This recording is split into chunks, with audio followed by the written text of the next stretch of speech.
강아지 간식 살 때 앞면에 적힌 말만 보고 고르시나요? 무첨가, 자연원료, 프리미엄. 그런데 정말 중요한 건 그 문구가 아니라 뒤에 작게 적힌 성분표입니다. 오늘은 강아지 간식 성분표에서 먼저 봐야 할 순서와 한 번 더 확인해야 하는 단어들을 쉽게 정리해 드릴게요. 강아지 간식 앞면에 무첨가, 내추럴, 프리미엄, 자연원료 이런 말이 크게 적혀 있으면 괜히 더 믿음이 가죠. 그런데 간식을 고를 때 가장 먼저 봐야 하는 건 앞면 문구가 아니라 뒷면 성분표입니다.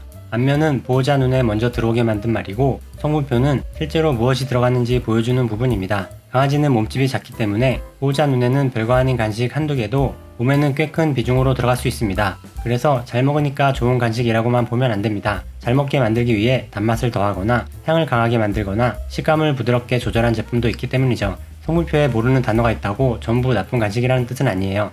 제품을 안정적으로 보관하기 위해 필요한 성분도 있고 영양을 보강하기 위해 들어가는 성분도 있습니다. 중요한 건 앞면에 좋은 말만 믿고 바로 고르는 게 아니라 성분표를 보고 보호자가 이해할 수 있는 간식인지 한번 확인하는 겁니다. 간식 살 때는 앞면 문구만 보고 고르지 말고 뒷면 성분표를 먼저 확인해 보세요. 이 간식이 정말 단순한 간식인지 아니면 보기 좋게 포장된 간식인지 성분표 안에서 어느 정도 보입니다. 앞면은 예쁘게 말하지만 성분표는 생각보다 솔직합니다. 성분표를 보려고 뒤집었는데 글자가 너무 많아서 그냥 다시 앞면만 보고 고른 적 있으신가요? 작은 글씨에 어려운 단어가 줄줄이 나오면 어디부터 봐야 할지 막막하죠. 전부 다 읽으려고 하지 말고 성분표 앞쪽에 있는 5개 원료만 먼저 보시면 됩니다. 성분표는 보통 많이 들어간 원료부터 적히는 경우가 많습니다. 그래서 앞쪽 5개만 봐도 이 간식이 고기 중심인지 전분이나 당류가 많은 간식인지 어느 정도 알 수 있어요.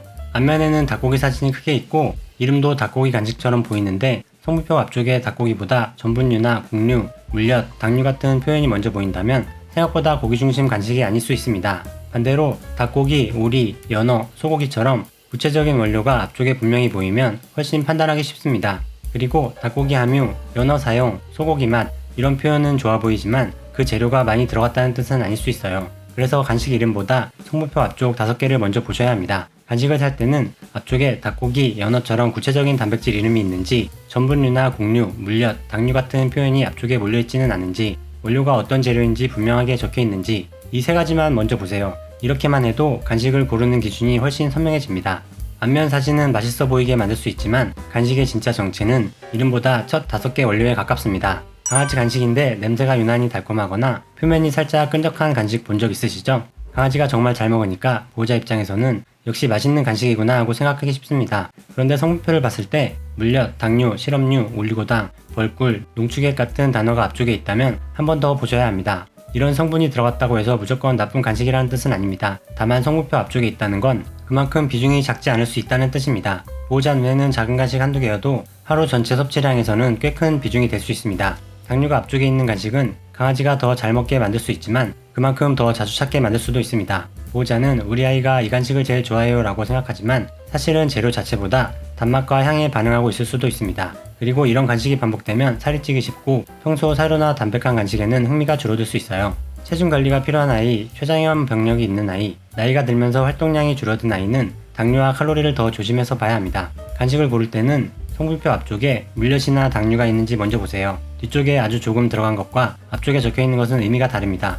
그리고 달콤한 냄새가 강한 간식일수록 잘 먹는다 보다 왜 이렇게 잘 먹을까를 먼저 생각해 보셔야 합니다. 좋은 간식은 무조건 달고 자극적인 간식이 아니라 먹고 나서도 몸이 편안한 간식입니다. 물엿이나 당류가 앞쪽에 보인다면 그 간식은 매일 주는 간식보다 가끔 주는 보상 간식으로 보는 게 더 안전합니다.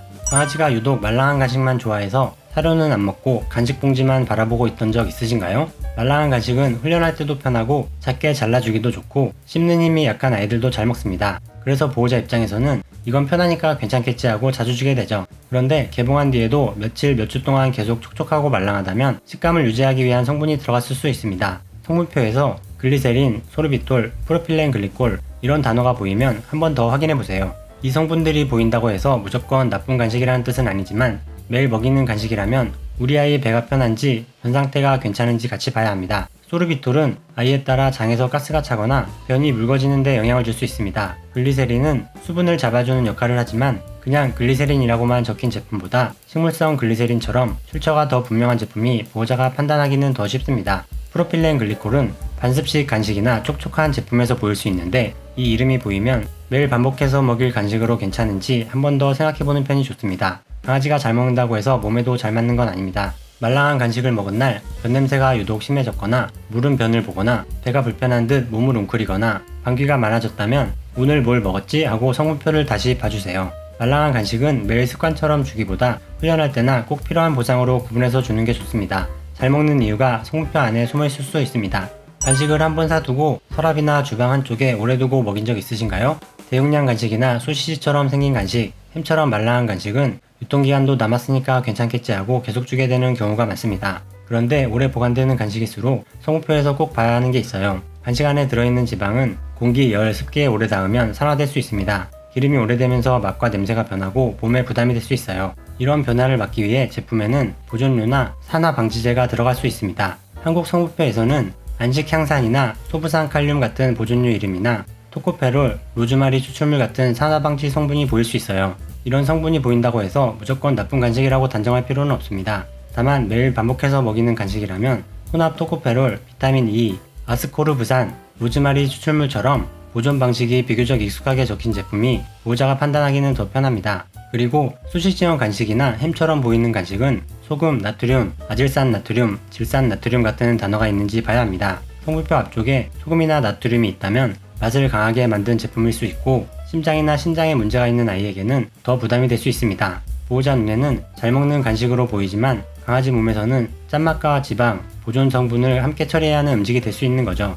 간식이 오래 간다는 건 편리하지만 오래 가는 이유가 무엇인지 보는 게 중요합니다. 성분표에서 보존료나 산화 방지제가 보이면 이걸 매일 먹일 필요가 있을까? 더 단순한 간식은 없을까? 우리 아이가 먹고 나서 컨디션은 괜찮았을까? 이 세 가지만 확인해도 우리 아이에게 부담이 될 간식을 피하는 데 도움이 됩니다. 오래 보관되는 간식일수록 성분표는 더 천천히 봐야 합니다. 강아지 간식 코너에서 빨갛고 노랗고 초록색까지 들어간 간식을 보면 괜히 더 맛있어 보인 적 있으시죠? 딸기맛 같고 치즈맛 같고 채소가 많이 들어간 것 같아서 이건 재료가 다양해서 좋겠는데 하고 생각하기 쉽습니다. 그런데 강아지에게 중요한 건 간식 색이 얼마나 예쁜지가 아닙니다. 강아지는 사람처럼 색을 세밀하게 보지 않고 간식을 고를 때도 색보다 냄새와 맛에 훨씬 더 크게 반응합니다. 유난히 색이 선명한 간식은 강아지를 위한 색이라기보다 보호자 눈에 더 맛있어 보이게 만든 색일 가능성이 높습니다. 성분표에서는 착색료, 합성 착색료, 식용색소 같은 표현이 보일 수 있습니다. 해외 제품이나 직구 제품에서는 레드 40, 옐로우 5, 블루 2처럼 적혀 있을 수도 있습니다. 피부가 예민한 아이, 눈물이 많아지는 아이, 발을 자꾸 핥는 아이, 귀를 자꾸 긁는 아이는 색이 강한 간식을 먹은 뒤 반응이 달라지는지 확인해 보셔야 합니다. 보통은 요즘 또 긁네, 날씨가 건조해서 그런가? 하고 넘기기 쉬운데 사실은 매일 주던 알록달록한 간식이 영향을 주고 있을 수도 있습니다. 향도 마찬가지입니다. 성분표에 착향료, 합성 착향료 같은 표현이 보인다면 간식을 더 맛있게 느끼게 만들기 위한 성분일 수 있습니다. 좋은 간식이라면 굳이 그렇게 화려하고 자극적일 필요가 있는지 한 번쯤 생각해 보셔야 합니다. 간식이 예쁠수록 향이 강할수록 성분표는 더 차분하게 보셔야 합니다. 성분표를 보다가 육분, 부산물, 향미 증진제 이런 단어를 보고 무조건 피해야 한다고 생각한 적 있으신가요? 인터넷에서는 이런 단어들이 나쁜 성분처럼 말해지는 경우가 많습니다. 그런데 성분표는 단어 하나만 보고 판단하면 오히려 좋은 제품과 나쁜 제품을 구분하기 어려워질 수 있습니다. 보통 육분이나 부산물이라고 하면 버리는 찌꺼기나 쓰레기를 떠올리기 쉽습니다. 그런데 꼭 그렇지는 않습니다. 간, 심장, 신장 같은 부위도 부산물로 분류될 수 있고 이런 부위에는 강아지에게 필요한 영양소가 들어있는 경우도 있습니다. 문제는 부산물이라는 단어 자체가 아니라 그 원료가 어떤 동물의 어떤 부위에서 왔는지 분명하게 적혀 있는지입니다. 성분표에 육류 부산물, 동물성 부산물, 동물성 유지 이렇게만 적혀 있으면 어떤 동물에서 나온 원료인지 알기 어렵습니다. 그러면 피부나 장이 예민한 아이가 간식을 먹고 이상 반응을 보였을 때 원인을 찾기가 힘들어집니다. 반대로 닭간, 소심장, 연어 오일처럼 동물 종류와 부위가 구체적으로 적혀 있으면 보호자가 훨씬 판단하기 쉽습니다. 향미 증진제도 마찬가지입니다. 성분표에 향미 증진제, 글루탐산 나트륨, 가수분해 단백질, 동물성 소화물처럼 맛을 보강하는 표현이 보인다면 그 원료가 무엇에서 온 것인지 한 번 더 확인하는 게 좋습니다. 특히 피부나 장이 예민한 아이는 원료 출처가 불분명할수록 어떤 성분이 맞지 않았는지 나중에 찾기 어려울 수 있습니다. 그래서 성분표를 볼 때는 이 단어가 보이면 무조건 나쁘다가 아니라 어떤 원료인지 분명한가, 왜 들어갔는지 이해가 됐는가, 우리 아이가 먹고 편안했는가를 같이 봐야 합니다. 성분표는 겁내기 위해 보는 게 아니라 우리 아이에게 맞는 간식을 더 잘 고르기 위해 보는 겁니다. 이 차이를 기억하면 간식 선택이 훨씬 선명해집니다. 보기 좋은 간식이 꼭 건강한 간식은 아닙니다. 부첨가, 프리미엄, 내추럴 같은 말보다 먼저 봐야 할 건 성분표 앞쪽 원료와 우리 아이 몸의 반응입니다. 처음 먹이는 간식은 처음부터 많이 주지 말고 조금만 먹인 뒤 변상 때 눈물, 피부 긁기, 발핥기 같은 변화를 꼭 지켜봐 주세요. 좋은 간식은 유명한 간식이 아니라 우리 아이가 먹고 나서 몸이 편안한 간식입니다. 이 영상이 도움이 되셨다면 구독과 알림 설정해 두시고 다음 영상에서도 반려생활에 꼭 필요한 정보를 함께 확인해 주세요. 그럼 오늘도 건강하고 행복한 반려생활 되세요. 감사합니다.